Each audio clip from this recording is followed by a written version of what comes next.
love your family. Mahal niyo po ba ang pamilya niyo? Okay, kaya po kayo nandito. Makinig kasi mahal natin ang pamilya natin. Number 2 question. Are you concerned sa inyong future career? So, ano ba nilulook forward natin? Where can see yourself 5, 10, 20, 30 years from now?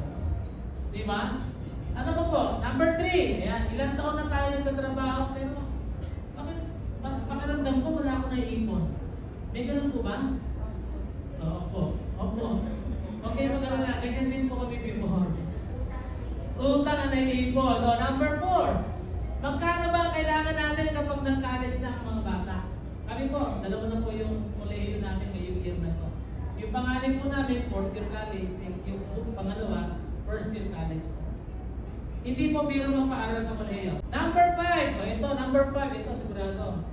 Marami ba tayong bayarin at utang? Huwag na kayong sumagot. Alam ko na yan. So kaya ngayon, tatanggalin natin ang mga kautangan natin. Gusto niyo ba yun? Magkano kailangan natin pera kapag magre-retire na tayo? Napagpaplanuhan pa natin. Yung 5 years na lang, senior na ako, 10 years na lang, 50 years old na ako, 20 years na lang, 60 years old na ako. Magkano ba kailangan ko the minute na nag-retire tayo? Yan ang mga ating pinag-usapan, di ba? Anong age natin gusto mag-retire? Paano kukunin tayo ni Lord? Paano na yung pamilya maiwan natin? Tayo walang problema. Ay yung may iwan. Sila may problema. Okay? Ano ba? Number 9. Paano mapag-umaba ang buhay natin?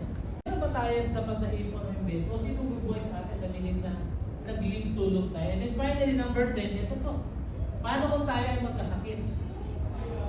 Di ba? Meron ba tayong pangbayad sa ospital? Hindi po libre ang magpa-check up hospital.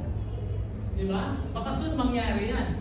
Meron pa tayong healthcare. Kasi saan lumalabas ang sakit na pagkabata o pagka may edad na? So kayo makinig po kayo mabuti. This is